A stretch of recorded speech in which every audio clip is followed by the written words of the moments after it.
नमस्कार, बहस के नंबर 1 शो ताल ठोक के में आपका बहुत बहुत स्वागत है। मैं हूं आपके साथ अनुराग मुस्कान। आज देश में तमाम जगहों पर विभाजन विभीषिका स्मृति दिवस मनाया जा रहा है। इस मौके पर आज योगी आदित्यनाथ ने कांग्रेस और विपक्ष पर गंभीर सवाल उठाए। उन्होंने कहा कि देश को पहले जातीयता के आधार पर उसके नाम पर बांटा गया और आज भी जाति के नाम पर बांटने की कोशिश हो रही है।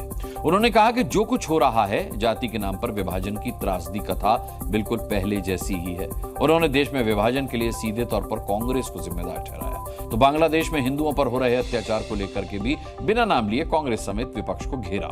कहा 1 करोड़ 30 लाख हिंदू बचाने की गुहार लगा रहे हैं अपनी जान, लेकिन सेक्युलर जमात ने चुप्पी साध रखी है और इस चुप्पी के पीछे उन्होंने वोट बैंक की मजबूरी के आरोप लगाए। वार हुआ तो फिर विपक्ष ने पलटवार भी किया।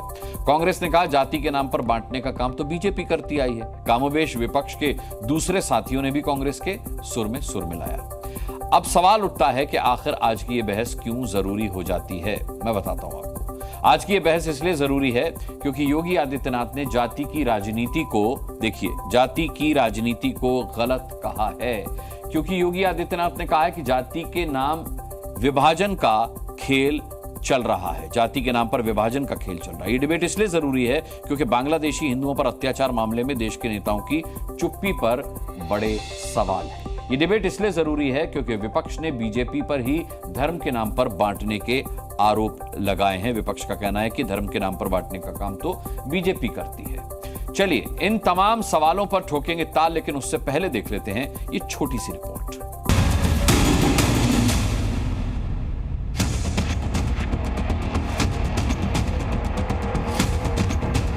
1.5 करोड़ हिंदू किस तरीके से बांग्लादेश के अंदर आज चिल्ला चिल्ला करके अपने आप को, अपनी अस्मिता को बचाने के लिए गुहार लगा रहे हैं। और दुनिया के मुंह सिले हुए कथित सेकुलरिस्ट भारत के अंदर भी इनके मुंह सिले हुए एक भी शब्द इनका नहीं निकल रहा है। उनको भय है इनका वोट बैंक सक जाएगा। ये गद्दारी विभीषिका दिवस है। गद्दारी जो हिंदू महासभा और संघ ने उस वक्त की थी जब सिंध असेंबली में पार्टीशन का प्रस्ताव पारित हुआ था, ये उस सरकार का हिस्सा थे। उसको याद करके शर्मिंदा होकर सर झुका के माफी मांगनी चाहिए। ये लगातार बांटो राज करो की उस राजनीति के तहत ये लोग देश के अंदर कार्य करते रहे। हारे हुए, थके हुए और साजिशों के शिकार मुख्यमंत्री जिस तरीके से बातें कर रहे हैं वो एक हताश और निराश मुख्यमंत्री की बातें हैं। कांग्रेस का वास्तविक चरित्र अधिनायकवादी रहा है और देश के अंदर जब भी उसको अवसर मिला उसने लोकतंत्र के गले को घोंटने का प्रयास किया। हिंदू और सिखों को आपस में लड़ाने का कार्य, ऐसे पाप हैं इनके जिन पापों की कभी माफी नहीं दी जा सकती है। बीजेपी समर्थित जो लोग थे, चाहे आरएसएस के लोग रहे हों या हिंदू महासभा के लोग रहे हों, ये हमेशा स्वतंत्रता आंदोलन से दूर रहे हैं। और भारत छोड़ो आंदोलन भी जब हुआ तो इन्होंने उसका विरोध नहीं किया था, अंग्रेजों के साथ खड़े थे। डिवाइड एंड रूल, सियासी वसूल। ताल ठोके में आज हमारे मेहमान कौन कौन हैं, अब मैं उनका परिचय करा देता हूं और उसके बाद डिबेट शुरू करते हैं। डॉक्टर अजय आलोक हमारे साथ हैं, भारतीय जनता पार्टी के प्रवक्ता। समाजवादी पार्टी के प्रवक्ता घनश्याम तिवारी हमारे साथ हैं। हमारे साथ एमआईएम से प्रवक्ता वारिस पठान साहब मौजूद हैं। कांग्रेस से प्रवक्ता डॉली शर्मा हमारे साथ हैं। स्टूडियो में मेरे साथ वरिष्ठ पत्रकार रामकृपाल सिंह हैं। रोहित अग्रवाल आरएलडी के प्रवक्ता हमारे साथ हैं और भालचंद कांगो सीपीआई के नेता हमारे साथ हैं। डॉली शर्मा, सबसे पहला सवाल आपसे, क्योंकि सीधा सीधा योगी आदित्यनाथ का निशाना कांग्रेस पर था।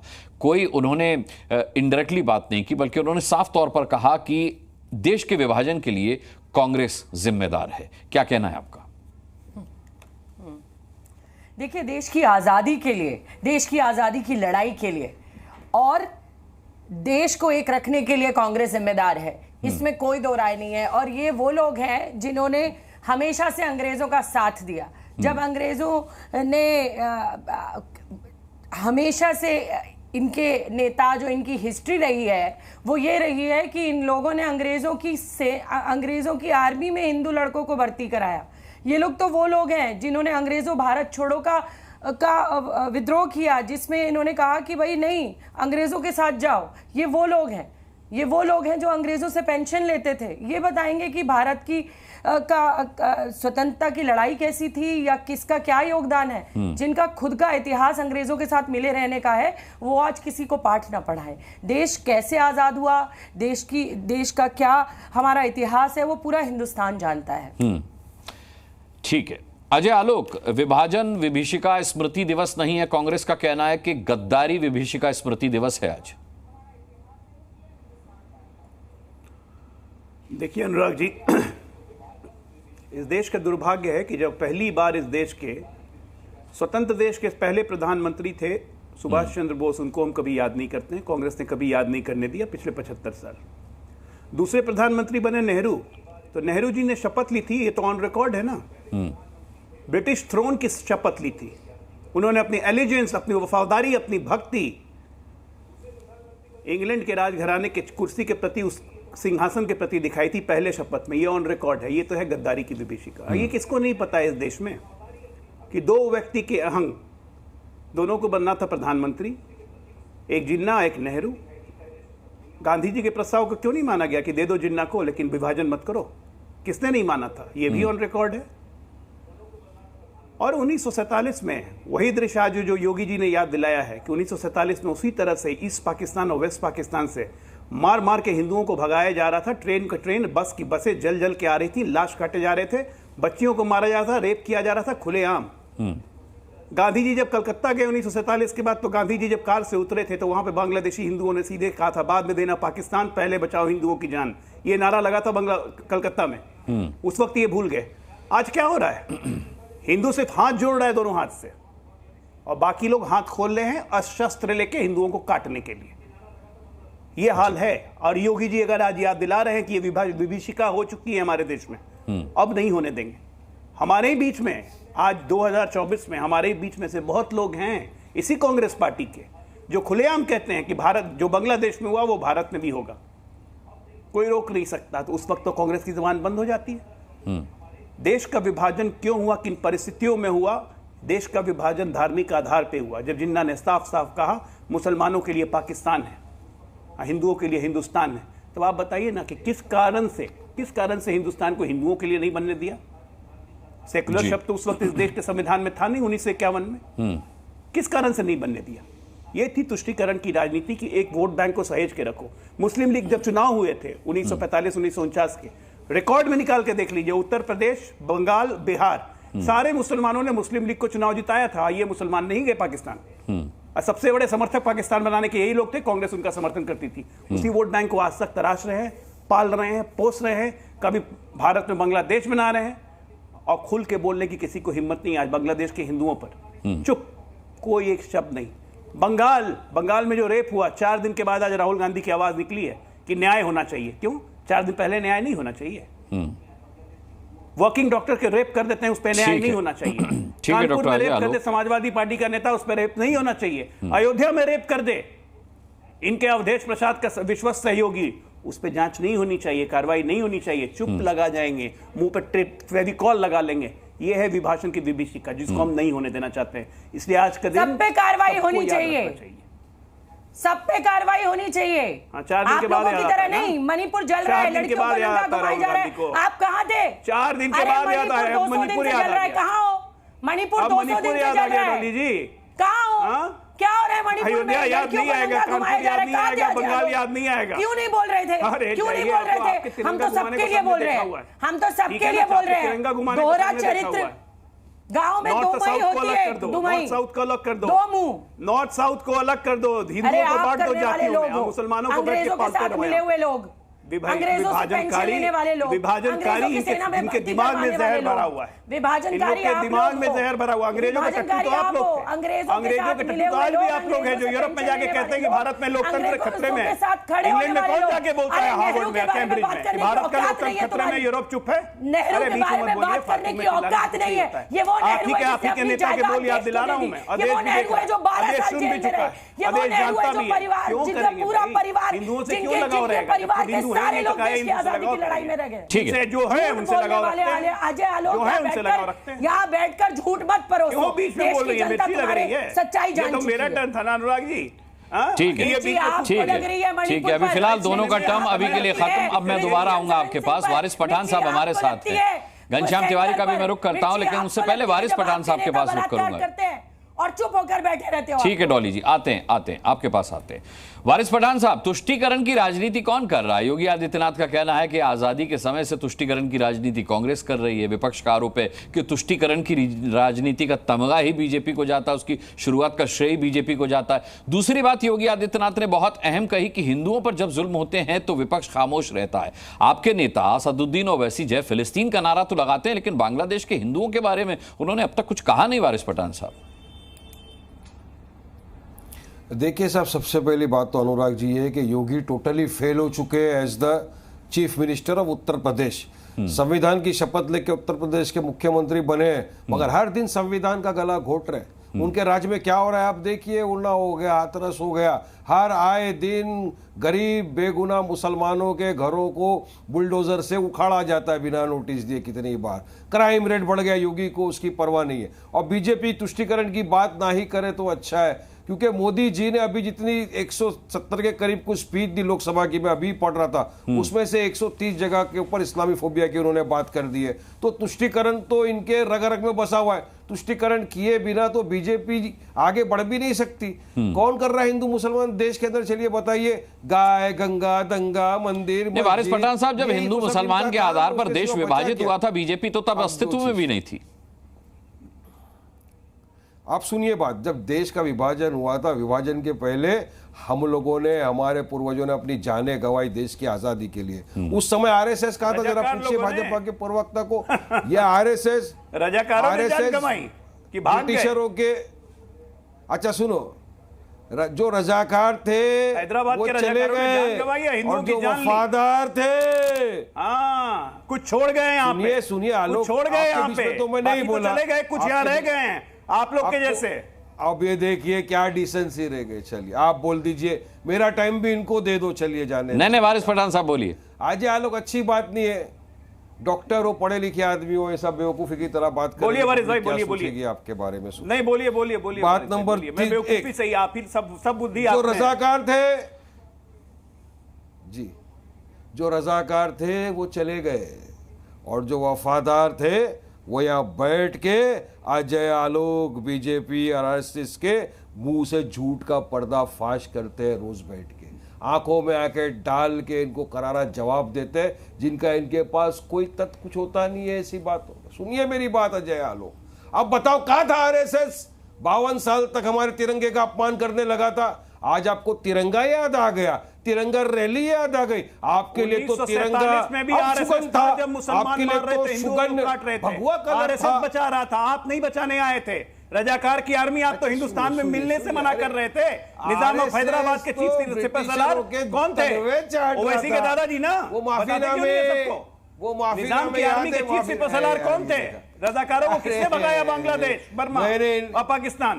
अरे क्या बात करते हैं आप तो खुलेआम रजाकार पैवीकार हो, जिसके नाम में मुसलमान है। हाय मुसलमान, हाय मुसलमान, दिन भर मुसलमान, फिलिस्तीन, जय फिलिस्तीन, लेकिन ना हिंदू नाम नहीं निकलेगा, मुंह में दही जम जाती है ना।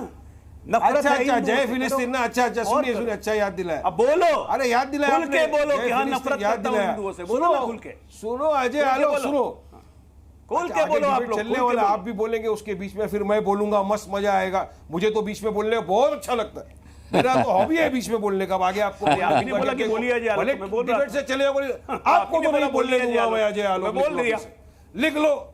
सुनिए, आप ही ने बोला बोलिए अजय। अरे बोलने को बोला कि सुनने को बोला? अरे आप डॉक्टर हो, हजाम हो, आपको बोलने बोला कि सुनने बोला? बताओ मेरे को। सुनने बोला मैंने। सुनिए डॉक्टर होने में डर लगता है भाई, रेप हो जाता है डॉक्टरों का काम करते हुए। सारे सेक्युलरवादियों के मुंह में दही जम जाता है 4 दिन से। एक शब्द नहीं बोल रहे थे ममता दी के खिलाफ। जी सुनिए, अभी आपने जय फिलिस्तीन का नाम बोला। भारत पहले से फिलिस्तीन के साथ खड़ा हुआ है। अटल बिहारी वाजपेयी भी खड़े थे, महात्मा गांधी फिलिस्तीन के साथ खड़े थे, भारत देश फिलिस्तीन के साथ खड़ा है। हाँ, मगर कुछ आप जैसे लोग हैं कुछ आप जैसे लोग हैं जो नहीं खड़े। भारत ने बात नंबर बांग्लादेश को 2, अस्तित्व जय दिलवाया है। हिंदू राष्ट्र क्या हमेशा से था? बांग्लादेश के साथ खड़ा है। अरे जय हिंदू राष्ट्र क्या था? आज भी वो कहते जो हैं शपथ अखंड लेते हिंदू वक्त राष्ट्र जय है। हिंदू राष्ट्र बोला अखंड हिंदू गया, राष्ट्र है। योगी जी ने मोदी जी कहा भी बैठे है थे, कि विलय तो हो क्या जाएगा, आप और विलय मोदी करना जी पड़ेगा, ये नहीं तो जानते हैं कि अस्तित्व हमारा खत्म हो जाएगा भारत देश पाकिस्तान हिंदू और राष्ट्र बांग्लादेश बन का। गया योगी जी है? ने बोला, उसमें क्यों नहीं बोलते हैं? भारत लेकिन हिंदू विलय राष्ट्र करके बन अखंड गया है भारत क्या? बनाइए ना। अरे अनुराग जी को पूछ रहा हूँ, बोलिए ना, विलय करके अनुराग अखंड जी भारत को बनाएंगे, पूछ रहा क्या हूँ, दिक्कत है? अनुराग जी देखो कितना, अरे अनुराग आपके जी देखिए मुसलमान भाई लोग आ जाएं, वहां भी अच्छा ठीक है, फिर अजय आलोक, विलय अजय करके आलोक आप वारिस ऐसा पठान साहब को किसी बोल लेने देते कहा है हैं। ना। अब कई बार वो निवेदन कर चुके हैं कि देखिए, बीच में इंटरप्ट मत कीजिए। अब क्या है, देखिए कितनी अच्छी रीति से अनुराग जी खड़े ऐसा हाथ बांध के, प्यार से आप भी रहिए अजय आलोक। बताओ मुझे, जय हिंदू राष्ट्र क्या था? क्या भारत को हिंदू राष्ट्र घोषित कर दिया है? क्या मोदी जी का स्टैंड क्या है उस पे आप कुछ नहीं बोलेंगे। जय फिलिस्तीन जिसमें भारत का ऑफिशियल स्टैंड है कि हम फिलिस्तीन के साथ खड़े हैं, तो आपको मर्सी। बात नंबर 3, अभी बहुत इंपॉर्टेंट बात है, सीरियस बात करने जा रहा हूं बांग्लादेश के ऊपर। देखिए अनुराग भाई, वायलेंस कहीं भी हो, किसी भी देश में हो, किसी भी समुदाय के ऊपर हो, हम इसका कंडेम करते थे, कंडेम करते रहेंगे। वायलेंस नहीं होना चाहिए कहीं पर भी।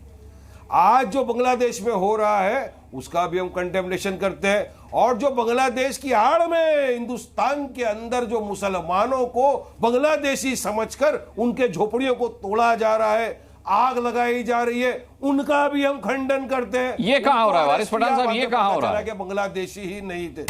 अरे आपको वीडियो नहीं भेजा, मैं आपको वीडियो भेज देता हूं। अरे वो पिंकी क्या नाम है, पिंकी चौधरी, उसने क्या किया, जाके कुछ झुग्गे झोपड़ियों को तोड़ दिया, आग लगा दिया, मारामारी कर दिया। वहां पे जाकर बाद में पुलिस आई, उसको अरेस्ट किया, तो पता चला कि वो तो बेचारे बांग्लादेशी भी नहीं थे। ठीक है, अब सोचो, इतनी घृणा, इतनी नफरत ये फैलाते हो, तुष्टिकरण का इल्जाम हम पे।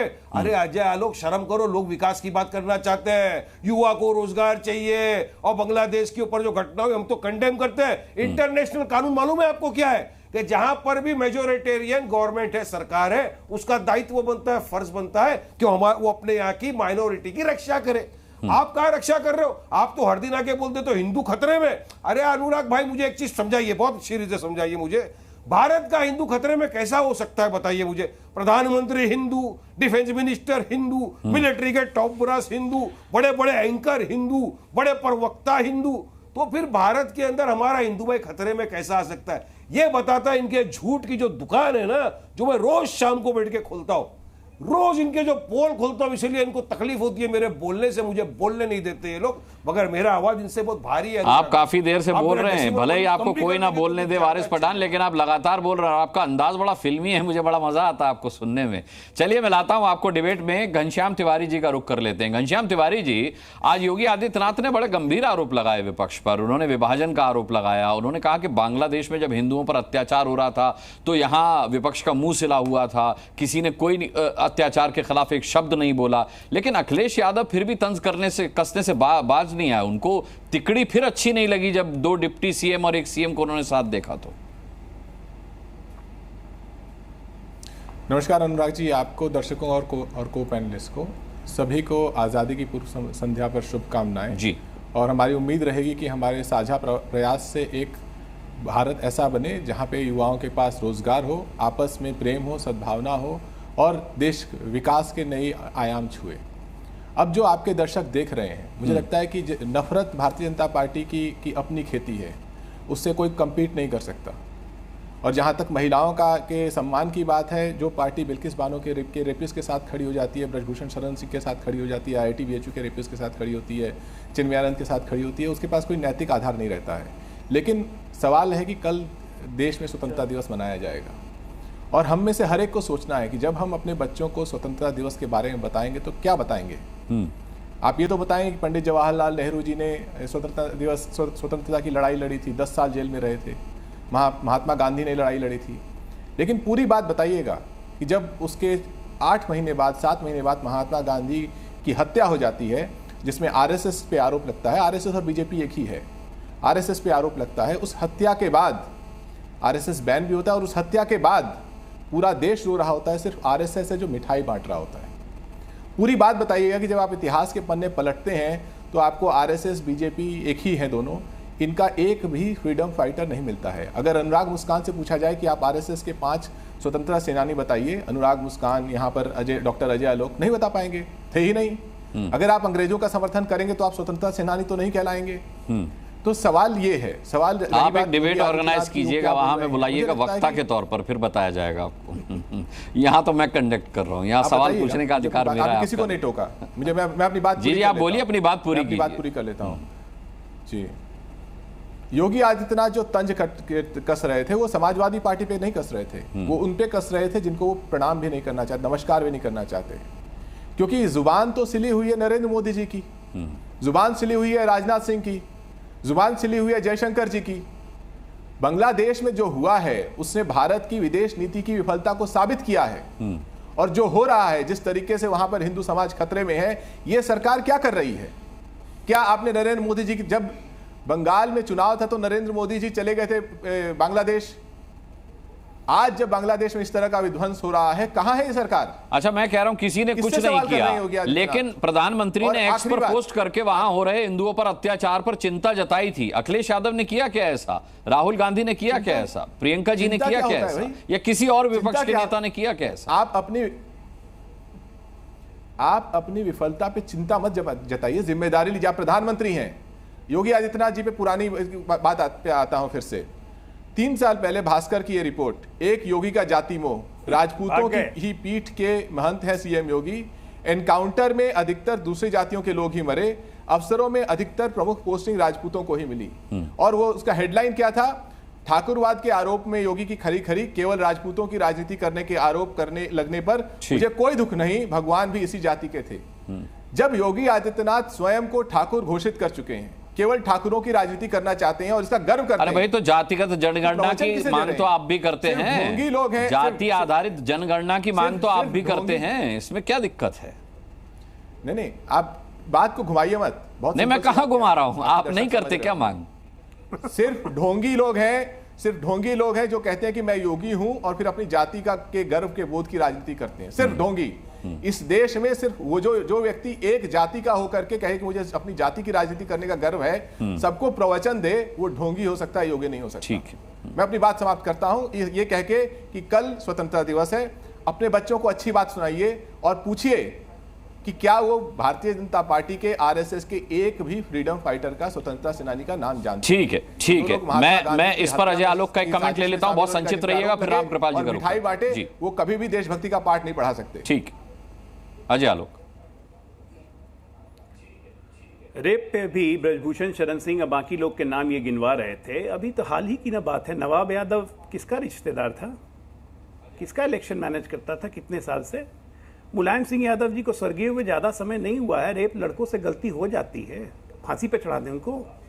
किसके बाप थे मुलायम सिंह? मेरे बाप थे कि अखिलेश के बाप थे? बताते का ही नहीं है रेप के बारे में विचार। अयोध्या में अवधेश प्रसाद के जो मेन राइट हैंड थे नदुल मियाँ, जो पकड़े गए व्यभिचार में, बलात्कार में, किसके थे? समाजवादी पार्टी बोलेगी? गुंडों की सरकार बना के पूरे यूपी के लॉ एंड ऑर्डर को ध्वस्त करके रख दिया, आप बोलेंगे? आज यूपी का लॉ एंड ऑर्डर एक नजीर है कि जो भी रेप करता है उसको पकड़ा जाता है, वो जेल जाता है अगर करने की हिम्मत करता है। बुलडोजर चलता है उसके यहाँ ताकि आगे लोग हिम्मत ना करें। आपकी तरह कोई संरक्षण नहीं देता है। अरे रेपिस्ट को तो छोड़ दीजिए, आप तो आतंकवादी को छोड़ देते थे महाराज। देश को तोड़ने में आप लोग कहीं से पीछे पहले मेरी बात का जवाब दो। पाकिस्तान से बहुत अच्छी दोस्ती का, बल्कि बहुत बीच में नहीं। गलत है अनुराग भाई, ये गलत बात है। आप मुझे ऐसे हटा देंगे, गलत बात है। नहीं, मैंने आपको हटाया नहीं, मैं आपको लाऊंगा। और भी मेहमान है, वारिस पठान साहब और भी मेहमान है। मैं सबके पास जाता हूँ, फिर आपके पास आता हूँ। आप दो पहले, मैंने आपको नहीं हटाया। कहाँ हटाया? अगर हटा दिया होता तो आप बोल कैसे रहे हो? जेल में नहीं है। अजय आलोक मेरी बात का जवाब दे दे पहले, सबसे पहले मेरी बात का जवाब दो। आप मजा आया? अरे आपस में मत लड़िए। अच्छा। वारिस पठान अब आपको बोलने नहीं दे रहे हैं अजय आलोक, जैसे उन्होंने कहा। नहीं बोलेंगे भाई, डिबेट को कांग्रेस नहीं बोलने दे रही है, बाकी को समाजवादी पार्टी नहीं बोलने देगी। पहले बात का जवाब। आज 4 दिन के बाद राहुल गांधी के बोल निकले हैं, कल से टीएमसी इनको नहीं बोलने देगी। एक से एक होगा इनको। पहले बात तो दर्द हो रहा होगा ना। गांधी क्या बोल रहे हैं? प्रधानमंत्री ने मणिपुर राहुल गांधी कौन सी जाति के हैं राहुल गांधी? योगी आदित्यनाथ तो ठाकुर हैं, जरा समाजवादी पार्टी या कांग्रेस से पूछिए राहुल गांधी किस जाति के हैं? अरे जाति कहां से लाएंगे जब हिंदू नहीं है? तो जाति होने के लिए हिंदू होना जरूरी है। खड़ा है कि नहीं खड़ा है, बताओ, जवाब दो। राहुल गांधी नहीं, राहुल जी की जाति मत पूछिए, घनश्याम तिवारी नाराज हो जाएंगे। हिंदू है राहुल गांधी, जाति लाएंगे। ठीक है, राम कृपाल जी बड़े निराश नजर आ रहे हैं आप कुछ लोगों की बातें सुनकर। ठीक है, राम कृपाल जी को ले आते हैं, वरिष्ठ पत्रकार हमारे साथ हैं। राम कृपाल जी, बहुत निराश नजर आ रहे हैं आप कुछ लोगों की बातें सुनकर। नहीं, मैं निराश बोलने तो नहीं देंगे हम लोग, रोज ही सुनता रहता हूँ सुबह से बोलने शाम तो नहीं तक। देंगे अजय आलोक। मेरा कहना है आज का टॉपिक शायद आपने जो ही रखा है कि योगी ने जो कहा है कास्ट पॉलिटिक्स, कास्ट पॉलिटिक्स पर, तो मुझे लगा कि ये हिंदुस्तान पर निबंध लिखने के बजाय अगर हम लोग आज के जो हुआ है उस पर ही बात करें तो ज़्यादा बेहतर है। अभी तमाम धर्म और जाति की बात की गई। मैं एक निदा फाजली की 2 लाइनें हैं, हिंदू भी मज़े में है, मुसलमान भी मज़े में, इंसान परेशान यहाँ भी है वहाँ भी। और हकीकत यही है तमाम तरह का। और एक लाइन है किसी की कि अतीत की विशेषता इसी में है कि वो वर्तमान को जन्म दे और पर्दे के पीछे चला जाए। हम अतीत को किसने क्या किया था, फलाना किया था, सवाल इस बात का है कि आज की स्थिति, आज के बुनियादी सवालों से क्यों हम भागें। और अगर जितने हमारे मित्र बैठे हुए हैं, कोई बुरा है या भला, जनता की अदालत में यह लोकतंत्र है। आप सबका लोकतंत्र में सम्मान आप करते हैं, लोकतंत्र का सम्मान। जनता जिसको चुन रही है, जितने दिनों के लिए चुना है, आप आलोचना कीजिए, लेकिन ये तो मानिए ना कि वो लोकप्रिय रहा होगा आपकी पार्टी की तुलना में, इसलिए वो सत्ता में है। कृपया इस बात को समझ लें। और अगर इस देश की जनता ऐसे ही नाकारा लोगों को चुनती है, गलत लोगों को चुनती है, क्या कीजिएगा? बजा कहे जिससे आलम उसे बजा समझो, ज़माना खाक को नकारे खुदा समझो। लोकतंत्र की तो यही डिफिनीसन है। दूसरी बात मैं कह रहा हूँ कि देखिए, बीजेपी की बात जहाँ तक रही, 70 साल हो गया। मुझे याद है 70 साल में बहुत सारे राज्यों में वही लोग पार्टी में, वही लोग सत्ता में रहे जो हमेशा सामाजिक न्याय की बात करते रहे। तो क्या ये जातिवाद 2014 के बाद ही अचानक आ गया है, या धर्म की सारी लड़ाई 2014 के बाद ही आ गई है? आप मुझे बताइए, जयप्रकाश नारायण के आंदोलन से तमाम ये लोग उपजे हैं। उसमें मुलायम थे, लालू थे, जितने भी लोग रहे, रामविलास पासवान, सारे लोग ये लोग जेपी मूवमेंट से निकले। और जेपी मूवमेंट का पहला ही वाक्य था, जाति तोड़ो, दाम बांधो, जनेऊ तोड़ो। ये उनका था, लैंड रिफॉर्म। आप उसकी बात, बिहार में तो आज तक कोई बीजेपी का मुख्यमंत्री नहीं बना, बंगाल में आज तक बीजेपी का मुख्यमंत्री नहीं बना, साउथ में कोई बीजेपी का मुख्यमंत्री नहीं बना। 70 साल में अगर इन जातियों का भला किया गया होता तो आज आप लोग क्यों कहते कि जातियां पिछड़ी हुई हैं, फलाना है, इनको गिनो। ये बड़ी अच्छी भैया, आप 70 साल से राज आप ही लोग कर रहे थे। आप राजा थे और अपनी प्रजा को आप आज तक पहचान नहीं पाए कि कौन जाति के क्या हैं। अब जब इलेक्शन आता है तो आपको सब पता हो जाता है कि फलाना जाति का इतना वोट मिला, ढिकाना जाति का इतना वोट मिला। तो मेरा ये कहना है कि देखिए, सत्ता से आप लड़िए, कोई पार्टी जीते कोई हारे, लेकिन मूल विषय यह है कि जो कुछ बांग्लादेश में हुआ है उसका असर भारत पर पड़ेगा। अभी जो घनश्याम तिवारी जी कह रहे थे, शशि थरूर ने कल ही मोदी की बांग्लादेश के विदेश नीति के बारे में भूरी प्रशंसा की है। वो कांग्रेस में है, आपकी इंडिया अलायंस की ही बात कर रहा हूँ। और उन्होंने कहा है कि मोदी जी ने जिस तरह से स्टैंड लिया है, तमाम दुनिया के, अमेरिका के दबाव, फलाना, मैं नहीं जानता कि अमेरिका का दबाव आया कि नहीं, लेकिन बहुत सारे देशों ने अमेरिकी दबाव मना कर दिया, जिसका वीजा तक शेख हसीना का कैंसिल कर दिया गया। अगर भारत आके कहता है कि नहीं, हमारे उस समय के मित्र हम हैं, और जो वहाँ माइनॉरिटी पर अत्याचार हो रहा है खुले आम कह करके, लेकिन बहुत सारे लोगों के सामने अभी तक जो बाकायदा ये सारे फलस्तीन कहते थे, उनके मुंह से हिंदू शब्द नहीं निकला है। अरे कोई गाली हो गया भाई, कोई भी हो, हिंदू हो, मुसलमान हो, सिख हो, ईसाई हो, अगर किसी का घर जल रहा है, किसी की बेटी के साथ बलात्कार हो रहा है, एक बार तो बोलिए कि उसमें भी राजनीति और वोट की राजनीति होगी। तो सवाल इस बात का है कि जातीय संकट ये सिर्फ सबके लिए है। यही जातियां हैं जिनके सहारे आपने राजनीति की, उन्हीं जातियों ने गच्चा दिया, क्योंकि उनकी जिंदगी में कोई बदलाव नहीं आया। आप लोग सिर्फ जाति वोट के लिए करते रहे। अगर जातियों का वाकई भला किया गया होता तो जो लोहिया जी कहते थे 100 में 60 उन, और जहां जहां सामाजिक आंदोलन बिहार में, तब तो अब तक वो जो पिछड़े थे उनको बहुत ही उन्नत हो जाना चाहिए था। अब आप 2024 में क्यों मांग कर रहे हैं कि ये तो बड़े पिछड़े और बदहाल लोग हैं?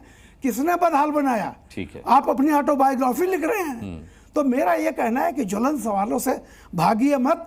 अंग्रेजों से किसने लड़ाई लड़ी, किसने नहीं लड़ी, क्या हुआ, ये सबको मालूम है। ठीक है। नेहरू की पूरी किताब जिसने पढ़ ली होगी उसको भी पता चल जाएगा, और बाकी लोगों का भी, कि आंदोलन में किसकी क्या भूमिका रही। ठीक है, मैं घनश्याम तिवारी आपके पास आता हूं। अभी मेरे 2 मेहमान बचे हुए हैं, मैं उनका रुख कर लूं एक बार। भालचंद्र कांगो जी हमारे साथ। भालचंद्र कांगो जी, बड़ा अच्छा सवाल पूछा है यहाँ पर राम कृपाल जी ने कि क्या आपको लगता है कि कास्ट पॉलिटिक्स 2014 के बाद ही इस देश में इंट्रोड्यूस हुई है या उससे पहले भी थी? आजादी के बाद से कास्ट पॉलिटिक्स का दबदबा रहा है भारतीय राजनीति में, भारतीय समाज में?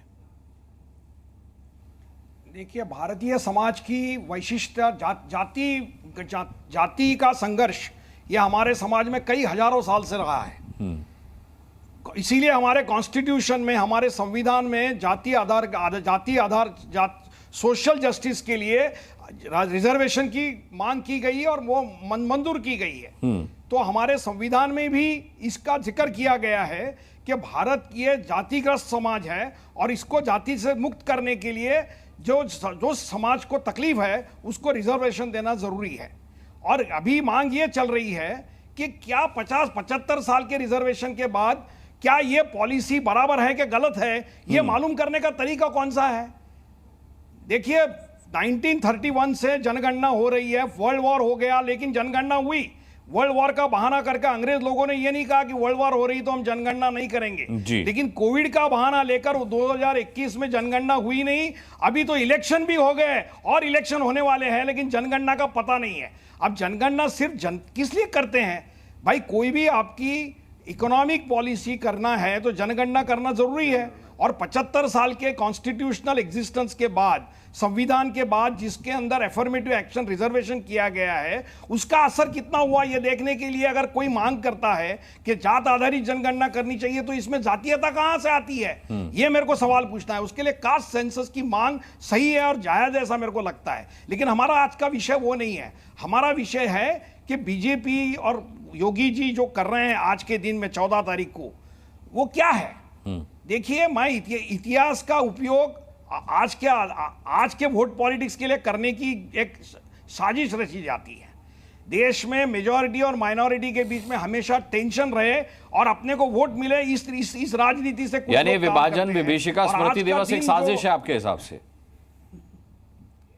ये स्मृति दिन ये इसकी साजिश है और ऐसी कई साजिश की जाती है।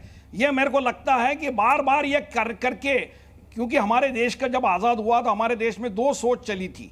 एक सोच थी जो जिना को लेकर पाकिस्तान में चले गए कि भाई पाकिस्तान मुस्लिम होना चाहिए, फिर भी उनको कई साल लगे इस्लामिक राष्ट्र होने के लिए।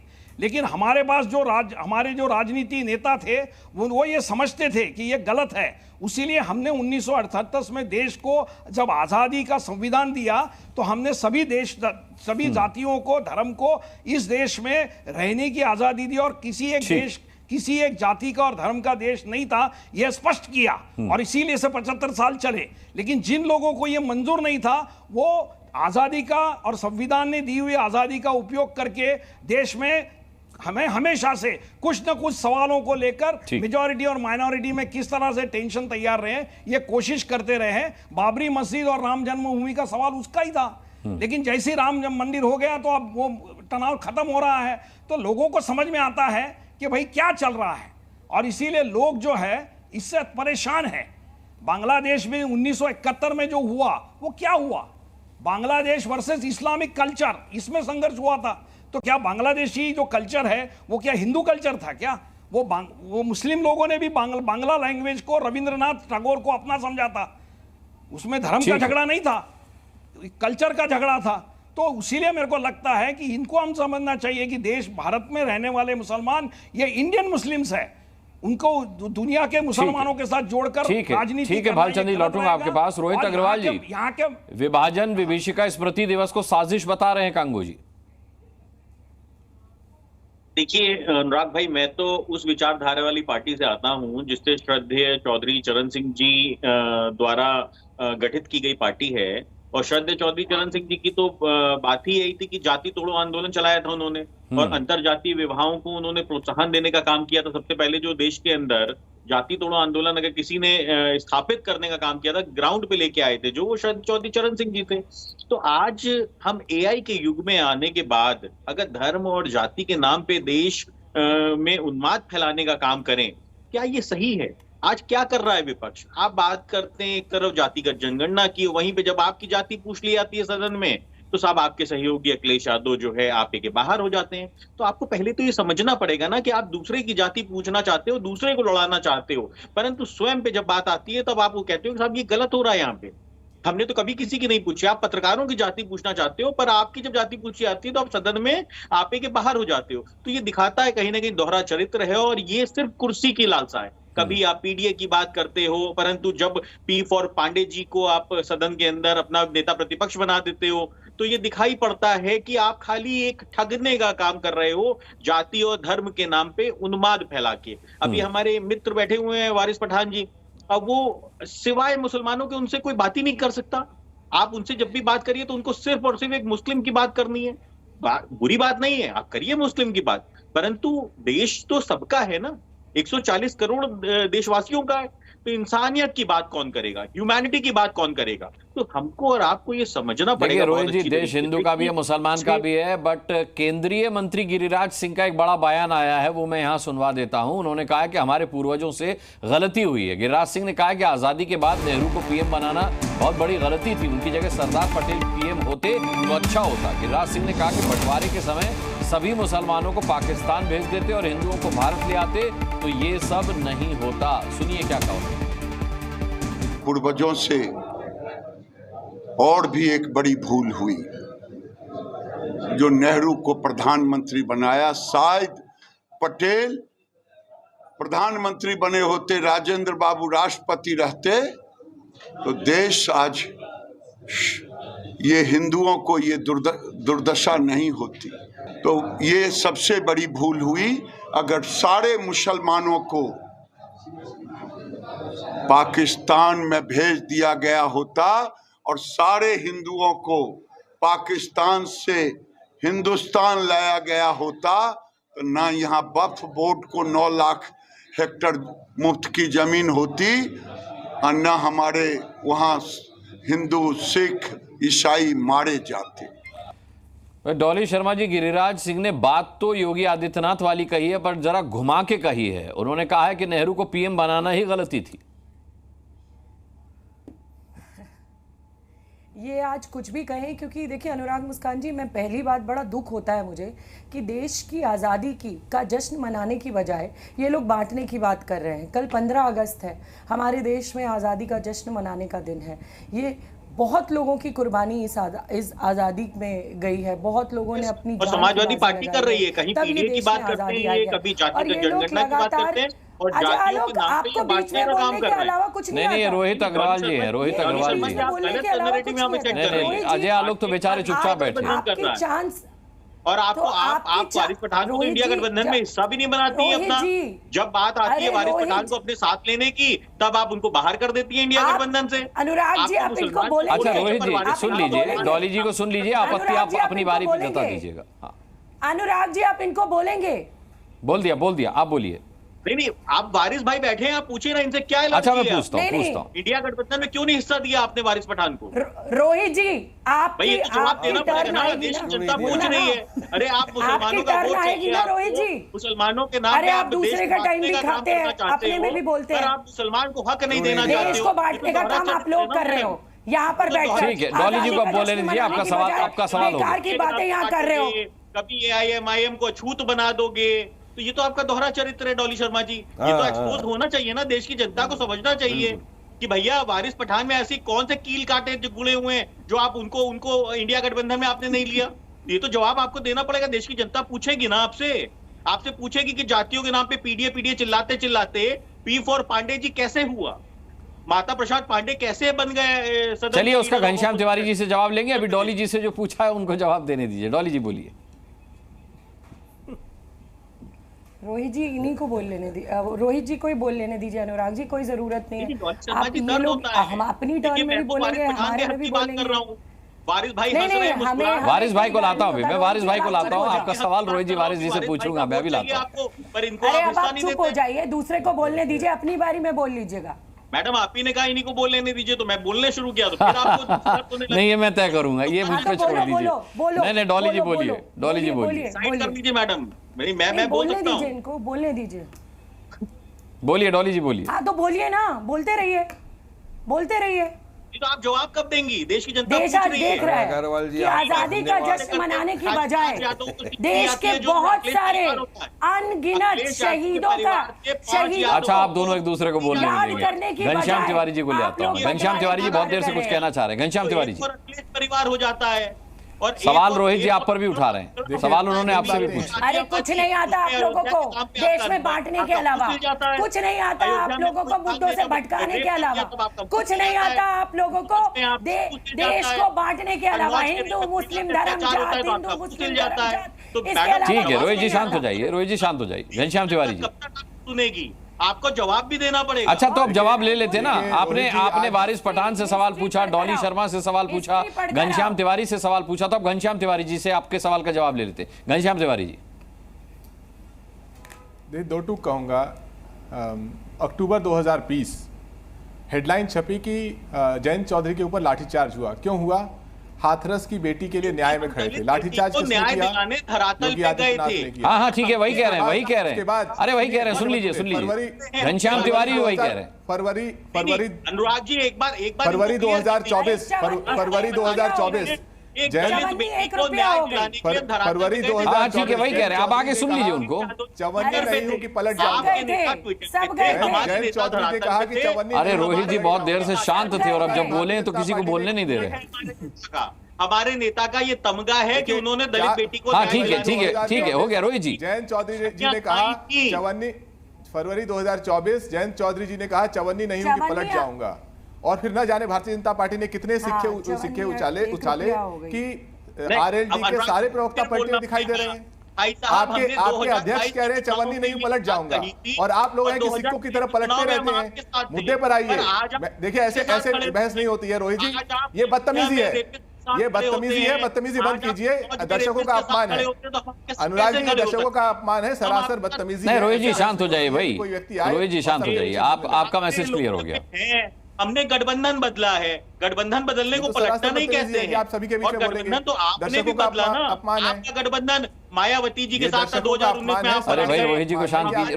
रोहित अग्रवाल जी शांत हो जाइए, बोलने दीजिए। मेरे पास समय की भी कमी है, मुझे वारिस जी से भी आपके सवाल का जवाब लेना है भाई।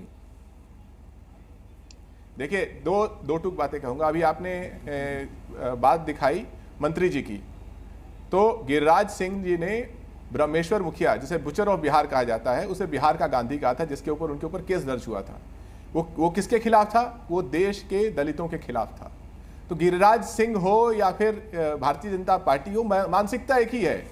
और आज अगर आरएलडी कह रहा है कि वो जातीय जनगणना के खिलाफ है, डॉक्टर अजय आलोक कह रहे हैं कि वो जातीय जनगणना के खिलाफ है, तो ये संदेश आजादी की पूर्व संध्या में पूरे देश में जाना चाहिए कि भारतीय जनता पार्टी या एनडीए औपचारिक रूप से जी न्यूज़ में कह रहा है कि वो जातीय जनगणना के खिलाफ है। ठीक है घनश्याम तिवारी जी, समय की कमी है मेरे पास। चाहिए जी वारिस पठान जी पूछना चाहते हो, पर जब आपकी स्वयं अनुराग जी आती है तो आप गुस्सा हो जाते हो। सुनिए। अरे वो भाई साहब अग्रवाल जी जरा सुन लो। कैसे गुस्सा हुए? नहीं आप शुरू कीजिए, ये चुप नहीं हो रहे।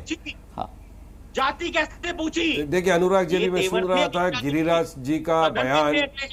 ये जो उनका स्टेटमेंट है कि सारे मुसलमानों को पाकिस्तान भेज देना चाहिए था, इसके लिए उनको माफी मांगना चाहिए। इन्होंने पूरे स्वतंत्रता सेनानी जो फ्रीडम फाइटर्स थे हमारे, जिन्होंने देश की आजादी के लिए अपनी जानें गंवा दी, ये उनका इंसल्ट है। इनको माफी मांगना चाहिए। हम चाहते हैं क्या मोदी जी का भी यही स्टेटमेंट है, क्या यही स्टैंड है, क्या बीजेपी के प्रवक्ताओं का यही स्टैंड है? यही स्टेटमेंट तो बताइए। अरे आजादी के लिए हमने हमारी जाने का, और हम वो लोग हैं जो जिन्होंने जिन्ना की 2 नेशन थ्योरी को ठुकराया। हम आज बाय बर्थ और बाय चॉइस हमारे भारत महान देश में रह रहे हैं और हम अपने आप को प्राउड भारतीय मुसलमान। बहुत अच्छा सवाल है अजय आलोक, इस सवाल का जवाब दीजिए भाई, इस सवाल का जवाब दीजिए। वारिस पठान साहब ने बहुत अच्छा सवाल उठाया है, और एक डॉली शर्मा ने सवाल उठाया था कि भाई देश की एकता और अखंडता की बात होनी चाहिए, आजादी की बात होनी चाहिए, आप जो है विभाजन विभीषिका की बात क्यों कर रहे हैं? आज लगता है तारीख भूल गई हैं डॉली शर्मा भी, और ये भी क्या नाम है हमारे वारिस भाई। आज 14 अगस्त है, भारत का विभाजन हुआ था, पाकिस्तान को आजादी मिली थी। आप आजादी का जश्न मनाइए आज, हम तो कल मनाएंगे 15 अगस्त को, 14 अगस्त को आप लोग मनाइए, ठीक है ना। पहली बात तो ये थोड़ा सा कॉमन सेंस इस्तेमाल करना चाहिए। आज हम विभाजन और की विभीषिका की बात इसलिए कर रहे हैं क्योंकि आज के दिन हमारा देश विभाजित हुआ था, पाकिस्तान बन गया था, नहीं बनना चाहिए था। किस आधार पे बना? धार्मिक आधार पे बना। से आप सहमति रखते हो? अच्छा, ये बात कर रहे हैं मुसलमानों को इधर आने की, उधर लाने की। लियाकत नेहरू पैक्ट क्या था भाई साहब? लियाकत नेहरू समझौता क्या था? एक दूसरे के मुल्क में हमने तो हिंदुस्तान में करके दिखा दिया। यहाँ कितने अच्छे भूल रहे हैं। देखिए 9 करोड़ से बढ़ के 20 करोड़ भूल के, उसके वारिस पठान कहते हैं कि 20 करोड़ पुलिस हटा दो, 100 करोड़ को 15 मिनट में निपटा देंगे। ये तो इनकी मानसिकता है।